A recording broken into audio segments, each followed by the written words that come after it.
Hello students, welcome to our channel curiosity education. Resistance हमने complete कर लिया था, बहुत अच्छे से हमने समझा था। और रेजिस्टेंस का इंट्रोडक्शन कहाँ शुरू होता है? ओम्स लॉ में, है ना। अब हम रेजिस्टेंस के बारे में कुछ से रिलेटेड कुछ और इम्पोर्टेंट टर्म्स पढ़ रहे हैं, टॉपिक्स पढ़ रहे हैं I should say, that is factors which affect resistance of a conductor. ऐसी कौन सी चीजें हैं जिसकी वजह से कंडक्टर का जो रेजिस्टेंस है वो चेंज हो सकता है। These are again important चीजें जो आपके थियोरेटिकल क्वेश्चंस को स्ट्रॉन्ग बनाने की पूरी कोशिश करेंगे। ये टॉपिक्स आपकी थ्योरी को बहुत स्ट्रॉन्ग करेंगे। थियोरेटिकल क्वेश्चंस हमको पता है आते हैं, सारे न्यूमेरिकल्स तो आते नहीं है ना 10th क्लास में फिजिक्स में, तो थ्योरी क्वेश्चंस स्ट्रॉन्ग करने का काम इन फैक्टर्स का होता है।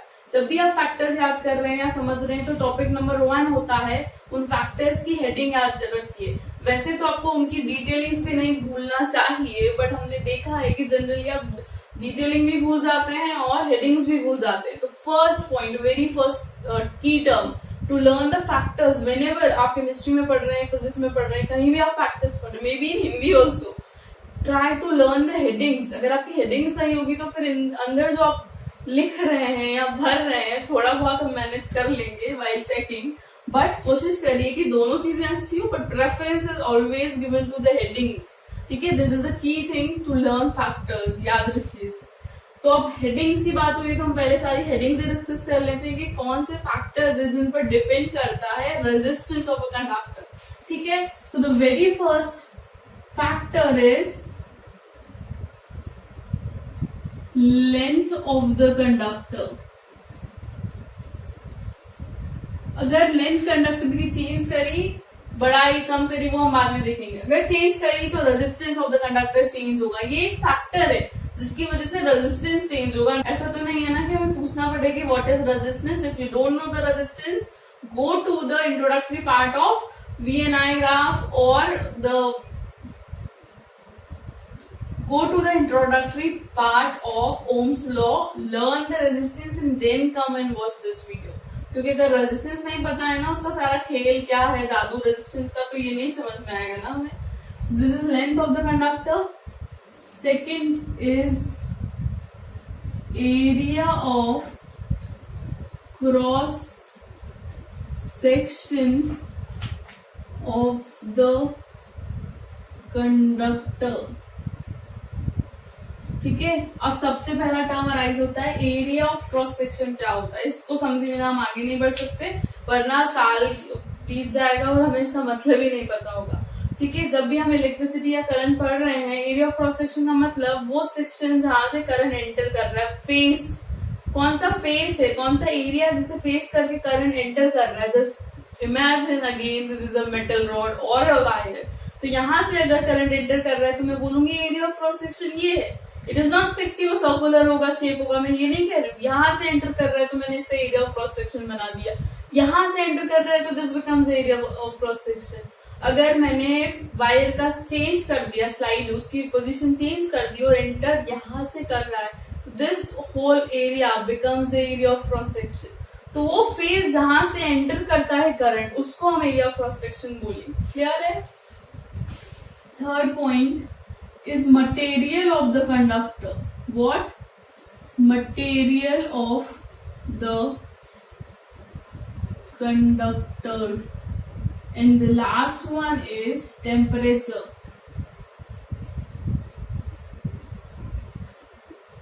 of the conductor. ठीक है, so these are the 4 headings which you have to learn on very first thing. So these are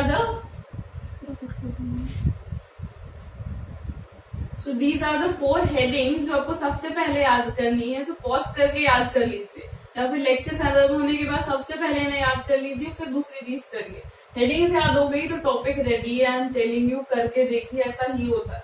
तो ये 4 हेडिंग्स हो गई हैं, इनको समझते हैं आप, बहुत इजी है। 1 by 1 from the length of the conductor.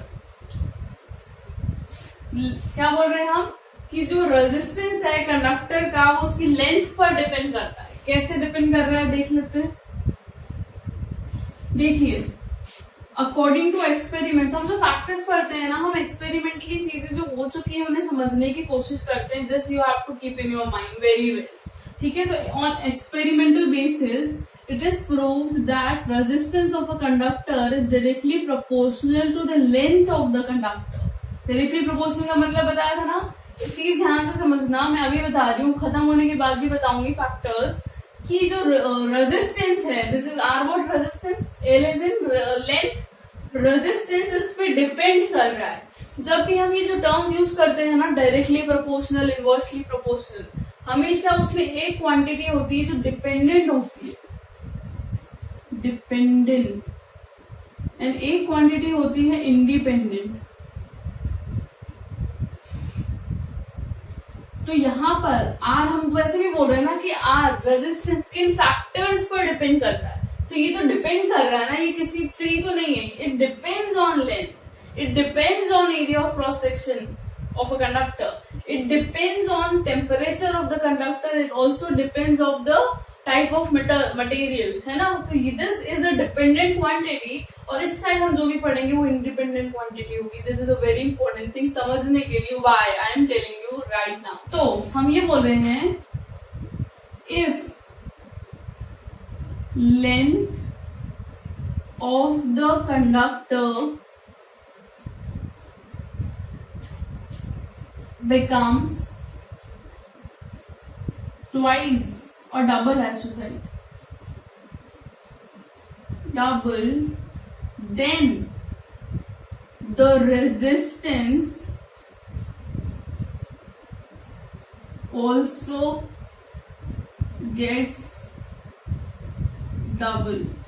ठीक है, मैं यही बोल सकती हूँ कि मैंने लेंथ को डबल किया तो आर भी डबल हो जाएगा, दैट इज रेजिस्टेंस भी डबल हो जाएगा। मैं ये नहीं बोल सकती कि रेजिस्टेंस को डबल किया तो लेंथ भी डबल हो जाएगी। क्यों? क्योंकि ये इस पे डिपेंड कर रहा है, ये इंडिपेंडेंट नहीं है। आर इंडिपेंडेंट क्या है, तो जो इंडिपेंडेंट है वही, उस पर ही तो कोई और क्वांटिटी डिपेंड करेगी।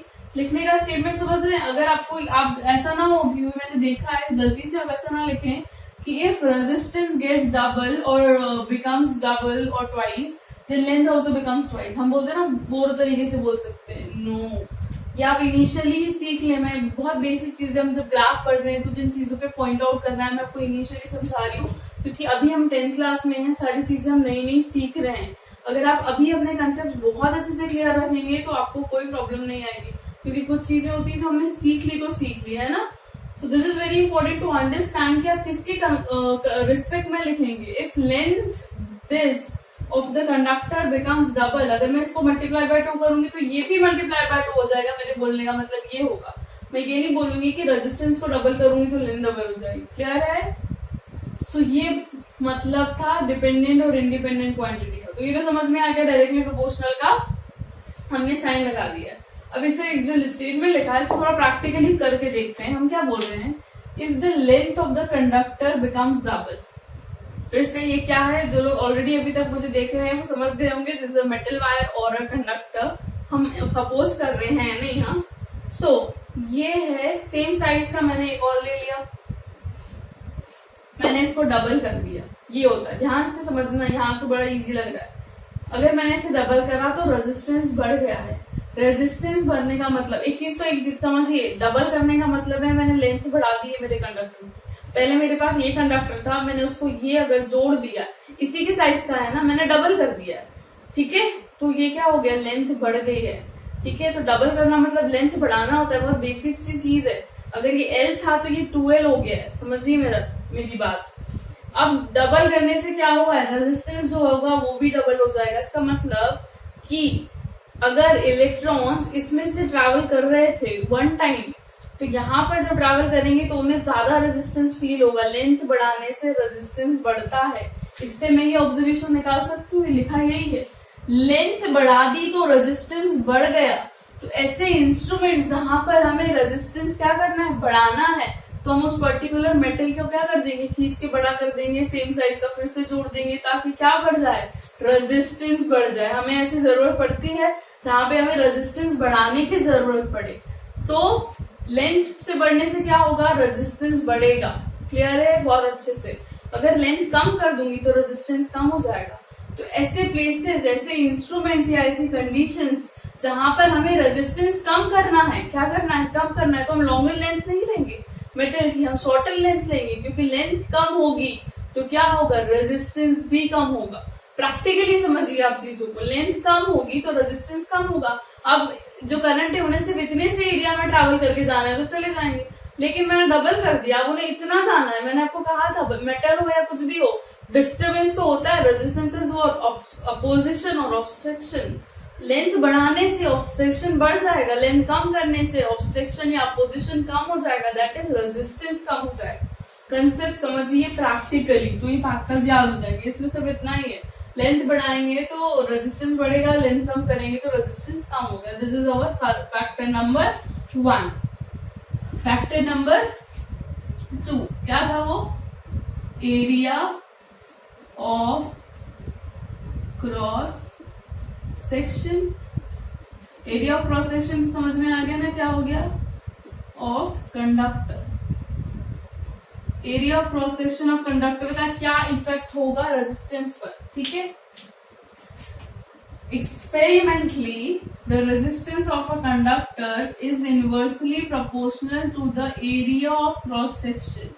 Inversely proportional to the area of cross section of the conductor.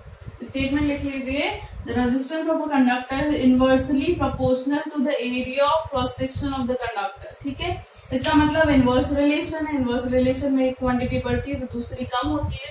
कौन सी बढ़ेगी, हम ऐसा नहीं बोलेंगे कि रेजिस्टेंस बढ़ा तो ए कम होगा या बढ़ेगा। अभी मैंने आपको डिपेंडेंट और इंडिपेंडेंट क्वांटिटी का मतलब समझाया है। हम कैसे याद रख सकते हैं, हम वैसे भी क्या बोल रहे हैं, ऐसे कौन से फैक्टर है जिस पर रेजिस्टेंस डिपेंड करता है, तो लेंथ पर डिपेंड करता है, एरिया ऑफ क्रॉस सेक्शन पर डिपेंड करता है, तो रेजिस्टेंस तो डिपेंड कर रहा है ना ऑलरेडी, तो ये डिपेंडेंट क्वांटिटी है ना। तो हम क्या लिख देंगे यहां से, by this, if area of cross section increases, कितना इंक्रीज करते हैं, ट्वाइस कर देते हैं, becomes double,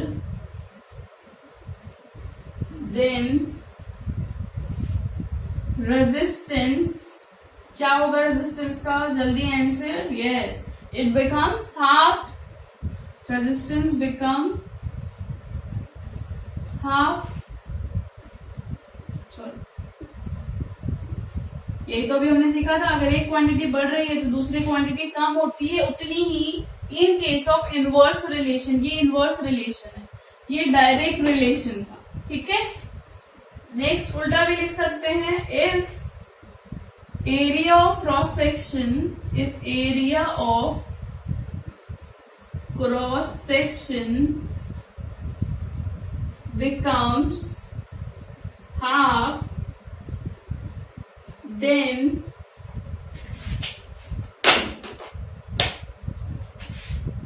the resistance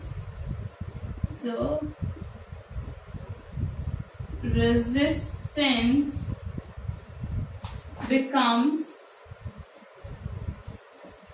doubled, ठीक है। इसको हाफ करेंगे तो ये डबल होगा, इसको डबल करेंगे तो ये हाफ होगा, ठीक है। इस तरीके से आप याद कर सकते हैं। अब एरिया ऑफ क्रॉस सेक्शन हम डबल कर रहे हैं, इसको भी थोड़ा सा प्रैक्टिकली समझते हैं। हमने क्या बोला कि एरिया ऑफ क्रॉस सेक्शन को हम डबल कर रहे हैं। डबल का मतलब समझिए कि ये कोई लेंथ का एक वायर है, डबल करने का क्या मतलब, ये इसका एरिया ऑफ क्रॉस सेक्शन है। अगर मुझे डबल करना है एरिया ऑफ क्रॉस सेक्शन, मैंने सेम एरिया का एक और जो वायर था या कंडक्टर कोई भी, उसे क्या कर दिया, यहाँ पे कनेक्ट कर दिया। अब ये डबल हो गया है, जब मैं डबल कर दूंगी तो क्या हो गया, थिकनेस जो है वो डबल हो गई। अब ज्यादा डबल हो गई, हम क्या बोल रहे हैं कि अगर ये डबल होगा तो ये हाफ होगा। इसका मतलब अब इलेक्ट्रॉन्स को ट्रेवल करने के लिए इतना मिल रहा है। पहले कम में तो सिर्फ इतना ही मिल रहा था एरिया ऑफ क्रॉस सेक्शन, जिससे एंटर करेंगे इलेक्ट्रॉन्स या करंट। अब मैंने जब क्या कहा, area of cross section double कर दिया, बढ़ा दिया एरिया इलेक्ट्रॉन्स को एंटर करने का, अब उन्हें इतना स्पेस मिल रहा है, उतने ही नंबर ऑफ इलेक्ट्रॉन्स है। पहले वो इतने में जा रहे थे, अब लेकिन उनको ज्यादा स्पेस मिल गया तो आराम से फैल के जाएंगे, तो इजीली जाएंगे, कोलिजन कम होगा, मतलब रेजिस्टेंस कम हो गया। समझ में आ रहा है इसका प्रैक्टिकल एप्लीकेशन। तो हमें जिस जगह जैसी जरूरत पड़ती है हम उसे उस तरीके से रेजिस्टेंस बना लेते हैं। हमें रेजिस्टेंस बढ़ाना है तो क्या करना है, हमें समझ में आ गया, लेंथ के साथ एरिया के साथ क्या करना है ना। तो इस तरीके से प्रैक्टिकली समझिए कि लेंथ बढ़ा रहे हैं, अपने पास जो भी पेन कॉपी है उससे समझिए कि एरिया बढ़ाने से थिकनेस बढ़ गई, इलेक्ट्रॉन्स को ट्रैवल करने के लिए ज्यादा स्पेस मिल गया, है ना। लेकिन हमने जब लेंथ बढ़ाई थी तो क्या हो रहा था, उन्हें ज्यादा लंबा रास्ता ट्रैवल करना पड़ रहा था, मतलब ज्यादा क्या हो रहा था, कोलिजन्स हो रहे थे, और ज्यादा कोलिजन्स मतलब रेजिस्टेंस जो था वो ज्यादा हो रहा था। कोलिजन्स किसके बीच में होते हैं, between the electrons, atoms and the ions, ठीक है। तो इस तरीके से 2 पॉइंट समझ में आए। इनका कंक्लूजन हम एंड में लिखेंगे कि इन फैक्टर्स को पढ़कर हमें क्या समझ में आया कि हम आइडियल कंडक्टर्स कैसे बनाएंगे, that will going to see and. तो अभी हम टॉपिक कंप्लीट कर रहे हैं, समझ में आ रहा है ना। यहाँ से हम कितनी सारी चीजें पढ़ रहे हैं इस फैक्टर से। एक तो आप फैक्टर रेडी कर रहे हैं, जनरली एनसीईआरटी में भी क्वेश्चन है कि जो रेजिस्टेंस ऑफ अ कंडक्टर है वो किस किस पर डिपेंड करता है, एक्सप्लेन ब्रीफली, इस तरीके के क्वेश्चन आते हैं ऑलरेडी। तो आप डायरेक्टली इनवर्स रिलेशन का मतलब डायरेक्टली और इनवर्स रिलेशन का मतलब समझ रहे हैं, आपको आइडियली कंडक्टर कैसा बनाना है आप उसका मतलब समझ रहे हैं, और फैक्टर्स अफेक्टिंग समझ रहे हैं। तो इस पॉइंट से हमें क्या ऑब्जर्वेशन मिलती है कि अगर मैंने area of cross section double कर दिया, मतलब वायर को थिक कर दिया है, अगर वायर थिक होगा क्या होगा, तो अब लिख सकते हैं then if wire is thick it will have what, अगर वायर थिक था तो रेजिस्टेंस कैसा था, कम था। तो हम लिख सकते हैं if wire is thick then resistance is less, it would have less resistance. और इसका उल्टा भी लिख सकते हैं क्या, इफ वायर इज थिन, अगर वायर को थिन कर दिया तो रेजिस्टेंस क्या हो जाएगा, मोर हो जाएगा, मोर रेजिस्टेंस। और हाई रेजिस्टेंस भी लिख सकते हैं, हाई रेजिस्टेंस। ये जो पॉइंट है ना ये वाला, ये आप इससे भी समझ सकते हैं। हमने क्या करा, थिन कर दिया। अगर ये थिकनेस थी, वाटर को थिन, अगर वाटर को नहीं वायर को अगर थिन करना है, अगर ये थिकनेस थी, मुझे इसे थिन करना है, तो मैं क्या करूंगी, इसे स्ट्रेच कर दूंगी। इसे स्ट्रेच कर रही हूँ, सी द मैजिक, ये स्ट्रेच हो गया, थिन हो गया। थिन हो गया मतलब कि बढ़ गया, लेंथ बढ़ गई।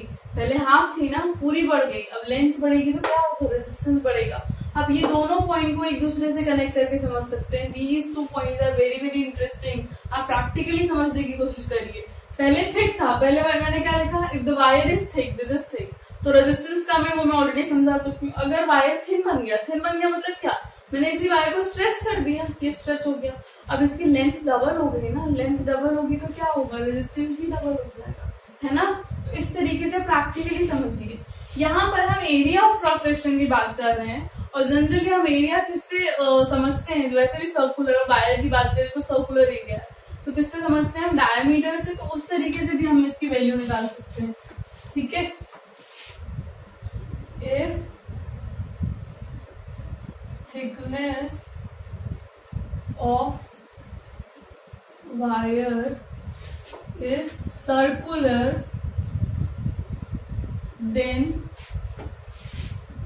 its diameter can be calculated। कैसे कैलकुलेट कर सकते हैं, ध्यान से देखिए। हमने क्या बोला, R is inversely proportional to A, A इज एरिया ऑफ क्रॉस सेक्शन। अगर हम थिकनेस जो एरिया है दैट इज, हम किस में ले रहे हैं थिकनेस, अगर डायमीटर के टर्म में लिख रहे हैं तो एरिया क्या हो जाएगा, pi r square, this is diameter. और R क्या होता है, D/2 होता है ना। तो यहाँ पे मैं लिख दूं, अगर ये क्या हो गया, D/2 का square, so this becomes what, R is directly proportional to 1/pi D का स्क्वायर, और ये 4 है तो ये ऊपर चले जाएगा, हाँ ठीक है। सो 4/pi, ये तो कांस्टेंट है, तो यहाँ से हमें क्या मिल गया, कहाँ लिखूं मैं, R is directly inversely proportional to D square, ये मिल गया हमें in terms of diameter। अब यहाँ के लिए भी हम स्टेटमेंट समझ सकते हैं और उसे लिख सकते हैं by using this, R is inversely proportional to D square, that is diameter square। अगर मैं when diameter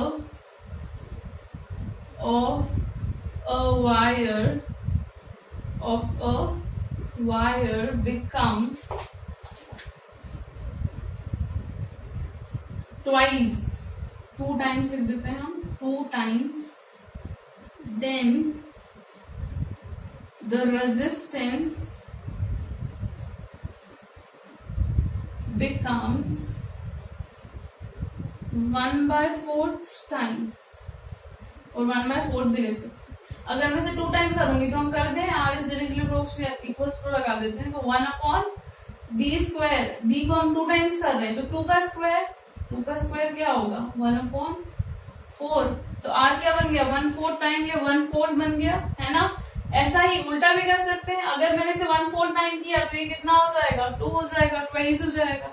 इस तरीके से डायमीटर की टर्म में भी हम वैल्यूज चेंज कर करके देख सकते हैं। अगर मैंने इसे 3 टाइम्स कर दिया, कितना times, if the diameter becomes 3 times, then answer में क्या होगा, रेजिस्टेंस कितना हो जाएगा, 3 टाइम्स करना है मतलब 3² 1/3² हो जाएगा ना यहाँ पे, तो दैट बिकम्स 1/9 टाइम्स, क्या रेजिस्टेंस क्या हो जाएगा 1/9 टाइम्स हो जाएगा। So then the resistance becomes 1/9 times, 1/9, ठीक है। सो इस तरीके से हम इतने तरीके से इसे एरिया ऑफ क्रॉस सेक्शन को एक्सप्लेन कर सकते हैं। हमने डायमीटर से क्यों शो किया, क्योंकि वो थिकनेस थी तो हम थिकनेस को जनरली डायमीटर से शो करते हैं। इस तरीके से R is inversely proportional to d² हमने निकाला, और उसमें अलग अलग वैल्यू आप जो भी पुट कर रहे हैं उस तरीके से आप आर की वैल्यू खुद निकाल सकते हैं। इट इज वेरी इजी, है ना। तो अभी हमारे 2 ही पॉइंट कंप्लीट हुए हैं, अब हम देखते हैं point number 3। So point number 3 is it depends upon type of material. So it depends upon material of the conductor. जो हमारा कंडक्टर है वो किस मटेरियल से बना है उस पर भी उसका रेजिस्टेंस जो है वो डिपेंड करेगा, ठीक है। इन जनरल हमें क्या पता है, जो मेटल्स होते हैं उनका जो रेजिस्टेंस होता है वो कैसा होता है, लो होता है, दे हैव लो रेजिस्टेंस। ये पॉइंट आपको याद रखना है। एक तो पॉइंट नंबर 2, अगर हम अलॉयज की बात करें, क्योंकि हम अलॉयज बहुत जगह यूज करते हैं, तो उनका कैसा होता है, बहुत हाई, ये लो था, इनका कैसा होता है, they have very high resistance. तो यहीं से हम समझ सकते हैं कि मेटल अलग मटेरियल है ना, अलॉयज अलग मटेरियल है, तो मेटल जो मटेरियल है वो बढ़ेगा तो रेजिस्टेंस भी चेंज होगा, है ना। इसका मैं एक एग्जाम्पल बताती हूँ। अगर हमने if we take same length of copper and nichrome wire, same length और थिकनेस भी कर देते हैं, same length and thickness of copper wire, copper and nichrome wire. Copper क्या है, मेटल है, नाइक्रोम क्या है, एलॉय है ना। अगर हम ये लेते हैं, then the resistance of nichrome wire is 60 times more than the copper wire, इतना ज्यादा डिफरेंस है। सिर्फ मटेरियल ही तो चेंज किया है, तो which change in material resistance also changes the material of the conductor. ये दोनों ही कंडक्टर्स है ना, पर इसका रेजिस्टेंस हाई होता है, सॉरी इसका रेजिस्टेंस लो होता है, इसका हाई होता है। एग्जाम्पल भी हमने समझ लिया। तो हम मटेरियल चेंज करेंगे तो भी क्या चेंज होगा, resistance. Last point is temperature. Temperature change करने से क्या होगा, for pure metals temperature increase होगा, ऐसा लिखते हैं हम, with increase in temperature resistance also increases, resistance also increases, और वाइस वर्सा, क्या, with decrease in temperature resistance also decreases. ठीक है, टेम्परेचर के लिए, सॉरी मेटल्स के लिए समझ में आ गया। अगर हमने टेम्परेचर बढ़ाया तो रेजिस्टेंस बढ़ेगा, टेम्परेचर कम किया तो रेजिस्टेंस कम होगा। बहुत इजी है to learn.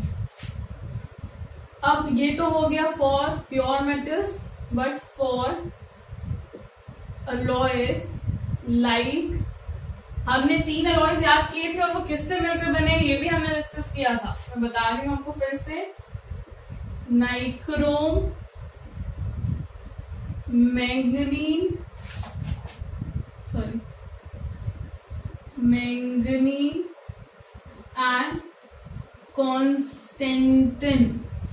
Manganese, sorry nichrome किससे मिलकर बना है, याद होना चाहिए, निकेल, क्रोमियम, मैंगनीज, आयरन। ये किससे मिलकर बना है, मैंगनीज, कॉपर, निकेल। ये किससे मिलकर बना है, कॉपर और निकेल। ठीक है, इस तरीके से याद रखिए। ये तीनों जो अलॉयज हैं, जनरली जो अलॉयज होते हैं उनका उन पर कोई इफेक्ट नहीं होता temperature, so they remain unaffected by temperature. ठीक है, ट्रू मेटल्स होते हैं, प्योर मेटल्स, वो अफेक्ट होते हैं टेम्परेचर से, बट अलॉयज नहीं होते हैं। ठीक है, अलॉयज की प्रॉपर्टीज चेंज होती है मेटल से, ऑलरेडी हमने डिस्कस कर लिया है। क्योंकि ये मैन मेड है तो हमने हमारे डिजायर, जो भी हमें डिजायर्ड क्वालिटीज चाहिए थी, इनमें हमने वही पुट करी और इसीलिए हम इन्हें यूज भी करते हैं। So with this point number 4 हम कंप्लीट कर चुके हैं, the factors on which resistance of a conductor depends. So here we end this video. I hope you got all the concept whatever we have discussed today. If you are getting benefited from us, then definitely like, share, subscribe, and also press the bell icon for more notification. Thanks a lot for watching our video.